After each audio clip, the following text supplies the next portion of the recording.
Ei, pessoal, tudo bem? Nós vamos hoje para uma aula com o tema Evolução Social de Roma, Crise e Fim do Império Romano. Eu vou dividir essa aula em 3 partes, recapitular um pouquinho sobre a formação de Roma, para que fique bem claro para vocês a história dividida em 3 partes. Nós temos que tratar da Roma Antiga sendo politicamente uma monarquia, da Roma Antiga sendo república e da Roma Antiga sendo um império. Para os alunos do Colégio Batista, essa aula se trata da aula 9 de História 1 e para os demais, vamos recapitular aí sobre a formação da Roma Antiga, ok? Falar um pouquinho da Roma Antiga, falar um pouquinho sobre essa região aqui na Europa, denominada de Península Itálica, quando então uma área ocupada por vários povos. Aqui nós podemos citar sabinos, latinos, etruscos e os próprios gregos também nessa região. Falar um pouquinho de Roma, nós temos a parte narrativa, a lenda, no qual Rômulo e Remo foram abandonados, foram amamentados por uma loba, e acaba que na fase adulta esses irmãos se desentenderam, Rômulo matou Remo e se tornou oficialmente o primeiro rei romano. Quando nós falamos na cidade de Roma, nós falamos numa cidade fundada pelos latinos, mas oficialmente uma cidade que cresceu também com muita influência dos povos etruscos. Então a gente tem que considerar que essa área toda da Península Itálica, especificamente a cidade romana, é uma área onde vários povos ali viveram, com destaque para os latinos e para os etruscos, ok? Quando a gente trata da formação política inicial da Roma, a gente está falando de uma monarquia. Segundo a história, existem poucos relatos escritos sobre, mas identificar que, por volta de mais ou menos aproximadamente aí do ano 753 a.C. até o ano 509 a.C., nós tivemos uma fase denominada de monarquia. Nessa fase de monarquia, lembrar que nós temos um rei. Este rei romano foram ao longo da história em torno de 7 reis romanos, sendo que esses reis eles tinham poder centralizado, mas não totalmente absolutista. Esses reis romanos eles eram subordinados de uma certa forma a um senado, também conhecido como Conselho de Anciãos, que tinham poderes de veto em algumas leis, por exemplo. Então, se um rei, vamos colocar exemplo aqui, o primeiro rei Rômulo, ou um dos últimos reis que eram etruscos, o rei Tarquínio, soberbo. Qualquer lei que estes reis pudessem criar, o Senado ou o Conselho de Anciãos poderia vetar. E aí, avançando um pouquinho nessa parte romana, a gente pode considerar a seguinte forma. Quando Tarquínio, o último rei romano, definiu que era o momento dele crescer, dele se tornar cada vez mais autoritário, enfim, dele centralizar os poderes, ele vai comprar uma briga feia socialmente com uma classe denominada patrícios, ou seja, a elite romana. No momento em que ele decide comprar essa briga e enfrentar os patrícios ou elite romana, essa elite que comandava o Senado, vai de uma certa forma revidar, ou seja, ir contra o rei Tarquínio. E um golpe é feito a partir do momento que Tarquínio é deposto. Uma vez deposto, eles, patrícios, tomam o poder implantando uma forma republicana na Roma Antiga. Estabelecer essa forma romana, república, a gente tem que identificar um conceito para res pública, lembrar que é uma coisa do povo. Mas, enfim, será que é uma coisa do cidadão? Quem era o cidadão na Roma Antiga? Lembrar que escravos não eram cidadãos, mulheres não eram cidadãs, muito menos estrangeiros eram cidadãos. Então, nós classificamos uma identidade social aqui de que cidadãos era boa parte da elite romana e que muitos destes tinham poderes plenos sobre a maioria da população, que era classificada como a plebe romana. Então, socialmente, nós identificamos aqui um predomínio dos patrícios sobre as demais classes sociais romanas.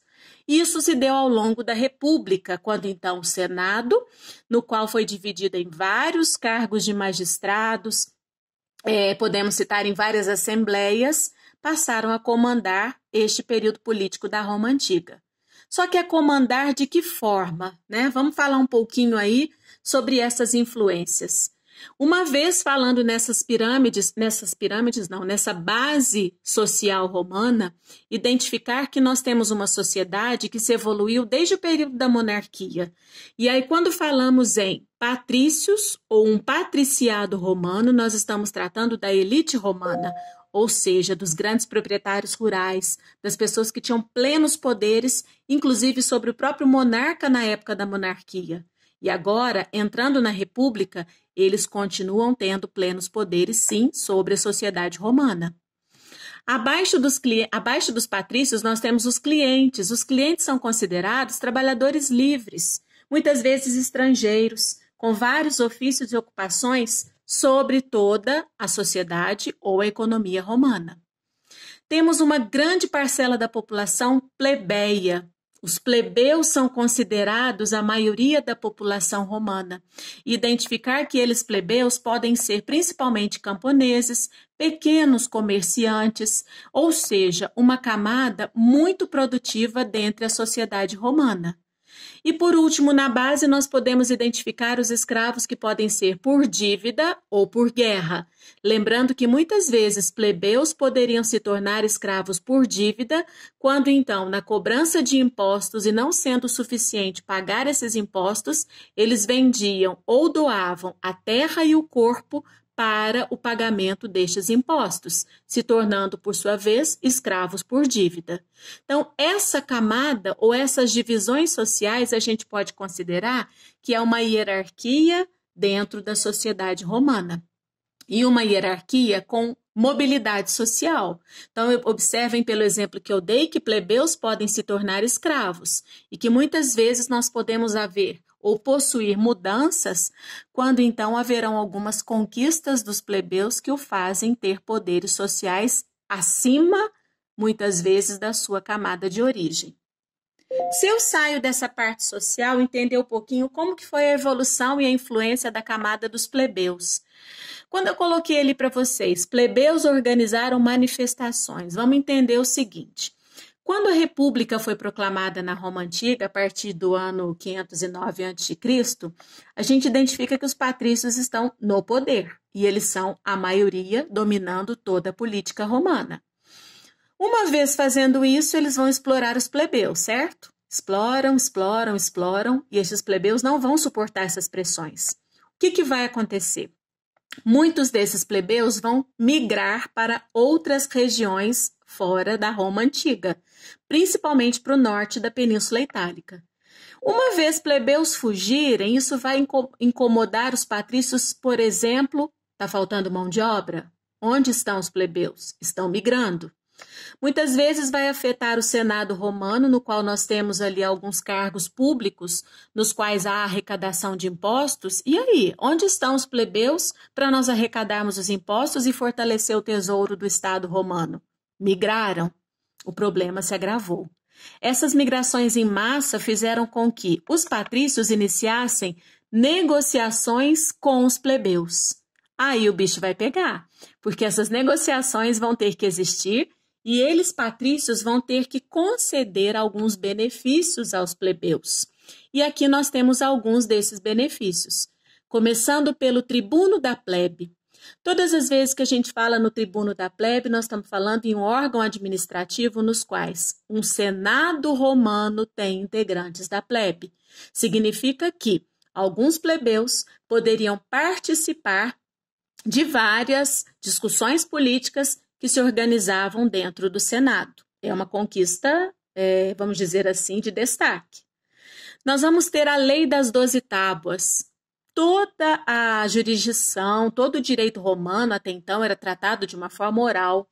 Agora nós vamos ter um código escrito nos quais, por essa Lei das 12 Tábuas, muitos direitos dos plebeus deverão ser válidos perante um documento escrito dentro do Senado, como, por exemplo, a Lei Canuleia, que é uma lei que estabelece o casamento entre classes, ou seja, patrícios e plebeus podem se casar. É uma conquista dos plebeus, mas identificando bem que é uma conquista ainda excludente, porque plebeus um pouco mais, vamos dizer assim, abastados ou um pouco mais numa situação melhor de vida, eles acabavam se casando com patrícios e acabavam negando a sua origem de uma certa forma, que era da plebe, que era plebeia, certo?